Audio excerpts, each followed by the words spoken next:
second inaugural address of President George W. Bush, quote, "The survival of liberty in our land increasingly depends on the success of liberty in other lands," close quote. To be safe at home, we need to promote liberty abroad. Do you buy that? Yes, to a certain extent. I think it depends on how you want to promote liberty. And, we have some people who think supporting the Syrian rebels right now is a way to promote liberty. I think it's much more murky than that. We need to have a healthier debate to determine when we get involved and when we don't get involved.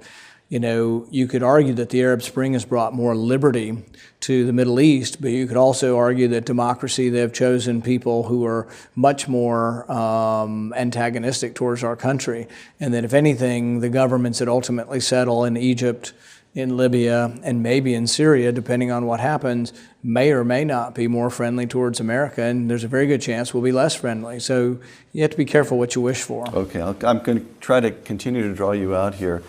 You gave a speech at the Heritage Foundation on foreign policy this past February. Quote, "Ronald Reagan did not shy from labeling the Soviet Union an evil empire, but he also sat down with Gorbachev and negotiated reductions in nuclear weapons." True. Of course, Reagan sat down with Mikhail Gorbachev after the biggest military buildup in our history, a 600-ship Navy, arming freedom fighters in Central America and Afghanistan, and initiating the Strategic Defense Initiative. So Reagan uses rhetoric and he uses diplomacy, but boy, did he also use power, right? Yes, but I would say if you look at him with regard to involvement, I would say that he, in some ways, was more restrained than presidents before or after him as far as direct military involvement. When we were in Lebanon and had the tragedy with the Marines there, he actually made the decision to come home because he said it was too murky and they couldn't figure out and there wasn't a safe way to have them in there. It gets, goes forward to like Benghazi now. Was it safe to have an embassy there? Was it safe to have an embassy under State Department control? Was it safe to stay there when all your military support was saying we need more security and it was denied? So I think that Reagan really exemplified peace through strength. But I think some of the neoconservatives up here interpret that as war through strength, that war is always the option, that we always have to be involved. But consequently, they get caught up in a lot of contradictions. So, for example, many of the people who wanted to arm the Libyan rebels also wanted to arm Gaddafi the year before. Now many of them want to arm the Syrian rebels who are allied with al-Qaeda against Assad, who is also allied with the Christians. So it's really a murky situation you have in Syria, and I'm not sure it's a good idea. So your heroes as chief executives would be Ronald Reagan, who uses a great deal of force, but rhetoric and diplomacy, and is very careful about actually using force, or maybe Dwight Eisenhower, who ends the war in Korea 6 weeks into his presidency, and then throughout the rest of his presidency, there's only one direct engagement in Lebanon. I think Eisenhower's been underappreciated. And one of his quotes that I love is that he says, "I hate war like only a soldier who's lived it can." Right. The stupidity, the banality, the futility. So, Iraq, was it a mistake to go in the first place? Yes. It was in the first place. Okay. Not with Afghanistan. I was supportive of going into Afghanistan, but even Afghanistan now, the mission's been lost, and we've gotten bin Laden, we've disrupted the Taliban, and after 10 years, if we haven't trained the Afghan army, we're not going to. But I would say there's a good analogy in Afghanistan as to why Syria is such a mistake. After 10 years of being in Afghanistan, it's a fairly stable, it's like we can pick people to be in the military on the Afghan side and we train them. We still can't figure out friend from foe. Many people join the Afghan army and they just lie. They say, oh yes, we were supportive of Americans, and when the American soldier turns, they shoot him in the back. That's happened 100 times. Imagine how much more difficult it's going to be in Syria when you're handing out Stinger missiles and man-pads and all of this sophisticated weapons to decide who's friend and who's foe. Okay, so let me ask about Pakistan, say. We've got the drone program going on. They're killing bad guys. There's collateral damage, horrible phrase for meaning deaths to civilians. Right. That requires, as I understand it, that requires a presence on the ground to develop our own intelligence separate from what the Pakistanis tell us. And the notion would be that that's pretty directly related to the defense of this republic. We're not trying to engage in nation building in Pakistan. So you'd support the drone program? I think that within and throughout the world, on-the-ground intelligence is something that we do have to spend money on and that we do need to be concerned with. And that means Arabic speakers in our military as well as our State Department and people living in those countries and knowing about it.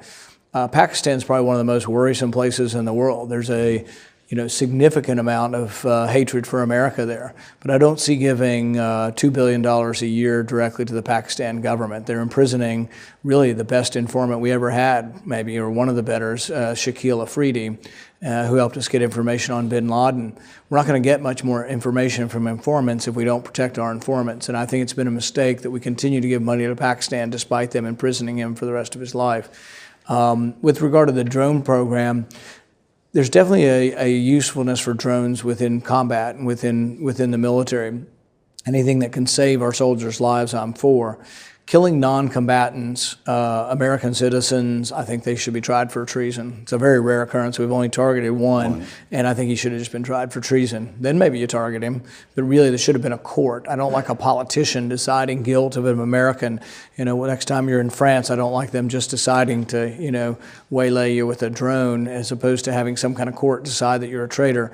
With regard to foreigners, I think there is a time, bin Laden, I think, deserved what he got, and he should have, whether it was with a drone or with individual soldiers. And so there are some leaders of these terrorists that I think should be killed. But once you've knocked off the top leadership, and then you knock off the next leadership and the next leadership, is there ever an end? And is there a point in time at which it becomes sort of a recruiting tool and a negative thing for America? And I think there is a point in time. There's also a point in time when you antagonize the host country to a degree that they're no longer interested in. And I think that's where we are with Pakistan. The war's gone on too long. People are ready for that war to be over, and so am I. It doesn't mean that we withdraw from the world, but it does mean that the time has come for the war to end in Afghanistan. Two last questions on foreign policy.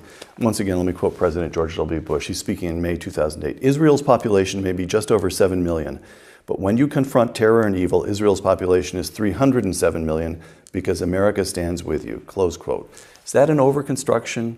Should he make it clear that we're two sovereign nations and our interests don't always coincide, that except in very rare circumstances, we expect Israel to look to its own defense itself? Well, I think it is accepted in border skirmishes and this and that Israel will act in their own self-defense, and that doesn't always involve the U.S. But I think it also is a useful thing to be known that we are an ally of Israel and that an attack on Israel will be something that we will respond to. And the last question, in your March budget, you brought down military spending, but not a lot, actually. You called for a military budget, as I recall, of about $580 billion. In other words, we actually got rid of the sequester in our budget and allowed the military budget to grow above what the sequester level were by cutting significantly other programs. So it would be a misunderstanding of Rand Paul to say, oh, he just wants to bring everybody home. You actually call for a Pentagon, a defense establishment that remains more powerful and better funded than the next X number of countries put together, correct? Right. There's 14 countries combined. The next 14 countries combined equal our budget. Now, I'm not saying there's not room for savings within our budget. I am for auditing the Pentagon. I am for cutting costs in the Pentagon. But what I would say is that if you're willing to cut in other parts of the budget significantly, that defense is one of our priorities. Defense is what the federal government should be doing. It is constitutional. And I'm willing to do that and willing to make it a priority. But I'm not willing to say, oh, let's throw out the sequester just to feed the military-industrial complex. I'm saying you have to keep the sequester if you're not willing to cut significantly in other places.